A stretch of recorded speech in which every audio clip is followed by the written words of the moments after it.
Welcome friends, आप सभी का फिर से एक बार स्वागत है क्रेजी फॉर मूवीज पर। आज हम बात करने वाले हैं इस हफ्ते थिएटर्स में रिलीज हुई दूसरी तेलुगु फिल्म यानी कि सीतारामम के बारे में, जिसमें लीड रोल में आपको नजर आएंगे दुलकर सलमान, मृणाल ठाकुर, रश्मिका मंदाना, तरुण भास्कर, गौतम मेनन, प्रकाश राज और सुमंत। तो फिल्म जो है बेसिकली एक रोमांटिक ड्रामा फिल्म है जिसे डायरेक्ट किया है हनु राघवापुड़ी ने, जहां पर फिल्म जो है तकरीबन 2 घंटे 45 मिनट के रन टाइम के साथ आती है। तो फिल्म को देखते समय जो मेरा एक्सपीरियंस रहा, देखने के बाद जो मेरा ओवरऑल ओपिनियन बनता है इस फिल्म को लेकर, उसे मैं अगर आपको एक लाइन में बताने की कोशिश करूं तो फिल्म सीतारामम एक बेहतरीन, एक बहुत ही प्यारी, बहुत ही इमोशनल रोमांटिक ड्रामा फिल्म है, जिसे मेरे हिसाब से अगर आप रोमांटिक ड्रामा फिल्म में देखना चाहते हो तो डेफिनेटली इस फिल्म को थिएटर में जाकर देख सकते हो। पूरे परिवार के साथ आप इस फिल्म को देख सकते हो। बहुत ही साफ सुथरी सी, बहुत ही प्यारी लव स्टोरी आपको इस फिल्म में देखने को मिलती है, जो कि मुझे पर्सनली काफी पसंद आई। फिल्म के वैसे तो काफी सारे पॉजिटिव पॉइंट्स है, बट अगर शुरुआत करूं सबसे बड़े हाईलाइट की इस फिल्म की, तो वो है इस फिल्म के लीड कैरेक्टर सीता और राम, यानी कि दुलकर सलमान और मृणाल ठाकुर। इन दोनों एक्टर्स ने जो कैरेक्टर यहाँ पे प्ले किया है वो बहुत ही बेहतरीन, बहुत ही खूबसूरती के साथ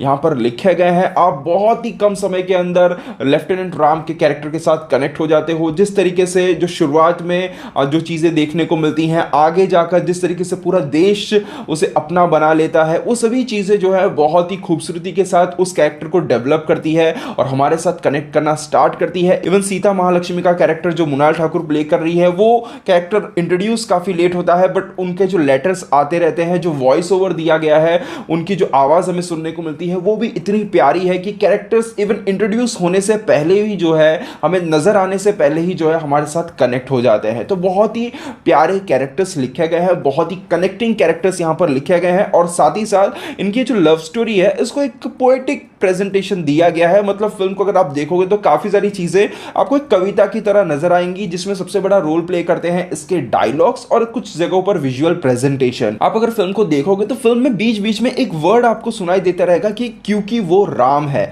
तो वो जो वर्ड है किसी ना किसी एक कह सकते हैं कि लाइन को खत्म करता हुआ वर्ड हमें बार बार सुनाई देता है। एक चैप्टर को, एक लाइन को खत्म करता हुआ सुनाई देता है। दूसरी तरफ मृणाल ठाकुर का जो कैरेक्टर है उसको काफी जगहों पर हमें तितलियों के साथ दिखाया गया है। वो तितलियां क्लाइमैक्स में भी हमें नजर आती हैं। तो वो चीजें जो है विजुअली एक कविता की तरह हमें नजर आती है। एट द सेम टाइम मैं दाद देना चाहूंगा, मैं तारीफ करना चाहूंगा फिल्म के प्रोड्यूसर्स की, जिन्होंने इतना पैसा इस फिल्म पे लगाया है। मतलब ये फिल्म मीडियम बजट के साथ होते हुए भी बहुत ही खूबसूरत नजर आती है। और फिल्म में 3 ऐसे एक्टर्स हैं, मतलब जो है तो बहुत ही पॉपुलर, बहुत ही बेहतरीन एक्टर हैं, बट टॉलीवुड के अंदर वो कलेक्शन निकाल के देंगे इसकी कोई गारंटी नहीं थी। क्योंकि दुलकर सलमान अगर एक मलयालम फिल्म में नजर आते हैं तो डेफिनेटली वहां पर वो कमाल का कलेक्शन करेंगे, बट टॉलीवुड के अंदर वो एक सोलो फिल्म अगर लाते हैं तो वो कलेक्शन आएगा या नहीं उसकी कोई गारंटी अब तक बनी नहीं है।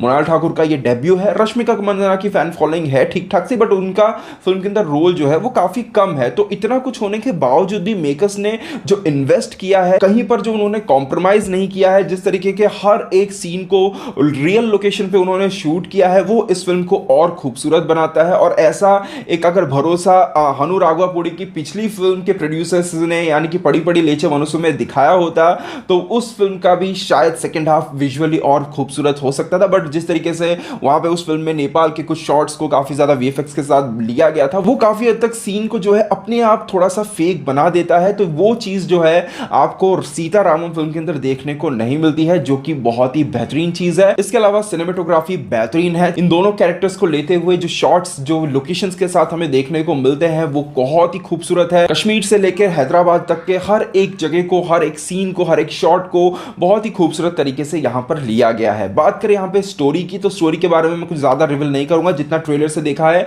उतना ही जान के रखिए। बट हाँ, मैं एक चीज कहना चाहूंगा, जब आप इस फिल्म को देख रहे होंगे तो बॉलीवुड की एक बहुत ही आइकॉनिक फिल्म आई थी, मेरी one of the favourite film है, उसकी याद आपको कहीं ना कहीं आएगी। मैं ये नहीं कहूंगा कि बहुत ज्यादा सिमिलर है, बट कुछ ना कुछ चीजें उस फिल्म में सिमिलर हैं। और मैं उस फिल्म का नाम इसलिए नहीं ले रहा हूं क्योंकि अगर मैं नाम ले लूंगा तो हो सकता है कि आपका कुछ हद तक छोटा मोटा स्पॉइलर हो सकता है, क्योंकि आपके दिमाग में वो चीज चलने लगेगी, तो वो जो चीज है आप यहां पे फील करोगे। बट यहां पे ट्रीटमेंट बिल्कुल अलग है, प्रेजेंटेशन, कैरेक्टर्स, नरेशन, हर एक चीज जो है काफी डिफरेंट आपको यहां पर देखने को मिलती है। फिल्म के स्क्रीन प्ले के बारे में अगर मैं बात करूं तो फिल्म का स्क्रीन प्ले काफी इंगेजिंग है। हो सकता है कि कुछ लोगों को फर्स्ट हाफ थोड़ा सा स्लो, थोड़ा सा खींचा हुआ लगे, बट ऑनेस्टली पर्सनली मुझे वो चीज कहीं पर फील नहीं हुई। मैं एक लव स्टोरी को, एक कहानी को, एक कैरेक्टर्स को यहां पर डेवलप होता हुआ देख रहा था, जो मैं मैं पर्सनली काफ़ी ज़्यादा इंजॉय कर रहा था और फर्स्ट हाफ से लेकर सेकेंड हाफ कह लो, हर एक जगह पर फिल्म पूरी तरह से मुझे अपने साथ जोड़े रखती है।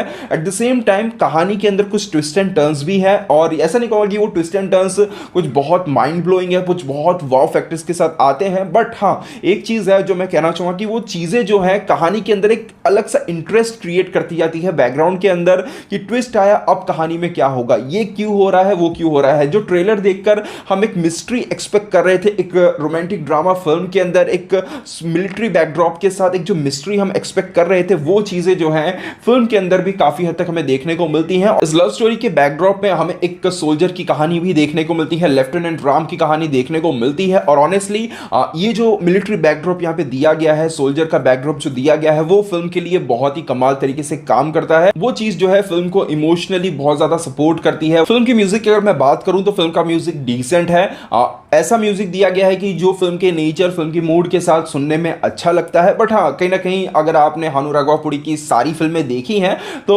उस म्यूजिक को कहीं ना कहीं उस लेवल तक ये म्यूजिक थोड़ा सा नहीं पहुंच पाया है। और सबसे बड़ी चीज तो बड़ी बड़ी लेचे मनुष्य का जो लेवल था, उसका जो म्यूजिक का लेवल था, वो कहीं ना कहीं यहां पर इस फिल्म के अंदर थोड़ा सा मैच नहीं हो पाता है। बट फिर भी म्यूजिक जो है फिल्म का अच्छा है, स्पेशली जो बैकग्राउंड म्यूजिक सुनने को मिलता है वो बहुत ही बेहतरीन है। वो पूरी तरह से इसके नेचर को, कैरेक्टर्स के नेचर को, कहानी के नेचर को हमारे साथ जोड़ने में कामयाब रहता है। तो म्यूजिक फिल्म का अच्छा है, कहानी के हिसाब से कहीं पर भी मैं उसे खराब नहीं कहूंगा। इसके अलावा बात करें परफॉर्मेंसेस की तो फिल्म के बारे में क्या कहूं, अगर ये फिल्म 50% किसी को सबसे ज्यादा क्रेडिट में यहां पे देना चाहूंगा तो यहां पर दुलकर और मृणाल ठाकुर को ही दूंगा, क्योंकि उनकी जो परफॉर्मेंस है, उनका जो स्क्रीन प्रेजेंस है आउटस्टैंडिंग। मतलब ये जो जोड़ी पर्दे पर देखने को मिलती है वो इतनी प्यारी है कि कोई भी इस जोड़ी को जो है बार बार देखना चाहेगा।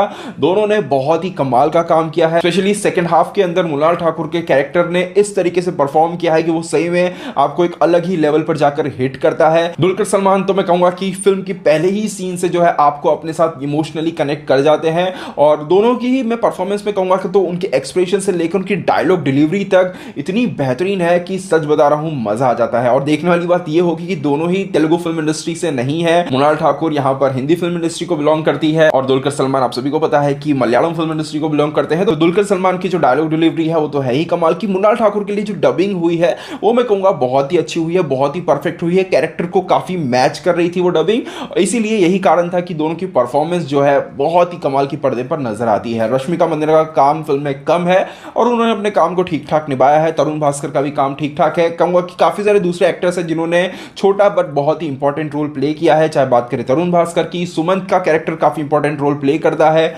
गौतम मेनन भी है आपको फिल्म के अंदर देखने को मिलते हैं। तो सभी बहुत ही बेहतरीन बेहतरीन एक्टर्स को यहां पर फिल्म के अंदर लिया गया और सभी ने जितना रोल मिला है हर अपने काम को बहुत ही बेहतरीन तरीके से यहां पर निभाया है। फिल्म की अगर मैं बात करूं तो फिल्म को देखते हुए आपको एक चीज मैं बताऊंगा जो मैंने थोड़ी सी एक्सपीरियंस की कि फिल्म क्योंकि कश्मीर बैकड्रॉप के साथ आती है, पाकिस्तान के कुछ चीजें हमें देखने को मिलती हैं और कैरेक्टर्स भी कुछ वहां को बिलोंग करते हैं, कुछ यहां पर हैदराबाद को बिलोंग करते हैं। तो फिल्म के अंदर आपको काफी जगहों पर हिंदी सुनने को मिलती है, बट क्योंकि फिल्म को तेलुगु ऑडियंस के हिसाब से बनाया गया है तो वहां पर क्या होता है कि जो डायलॉग्स हैं उसे डब कर दिया गया है। तो प्रॉब्लम मुझे कहीं कहीं पर यह होती थी कि जो लाइन है हिंदी में स्टार्ट लेती थी हिंदी के साथ, बट उसके बाद दो वर्ड आने के बाद वही लाइन जो है अचानक से तेलुगु में डब हो जाती थी और बैकग्राउंड में हिंदी जो है वो हल्की हल्की सी सुनाई देने लगती थी। तो वो जो चीज है मुझे ऐसा लगता है कि अगर आप किसी लाइन को अगर आप तेलुगु में डब कर रहे हो तो कंप्लीटली डब कर दो, उसके साथ स्टार्टिंग में हिंदी रखकर बाद में उसको अगर आप तेलुगु में डब करोगे तो वो थोड़ा सा मुझे पर्सनली थोड़ा सा अजीब लगा। बाकी अदरवाइज फिल्म के अंदर मुझे पर्सनली कोई प्रॉब्लम लगी ही नहीं। मुझे ऑनेस्टली फिल्म काफी पसंद आई।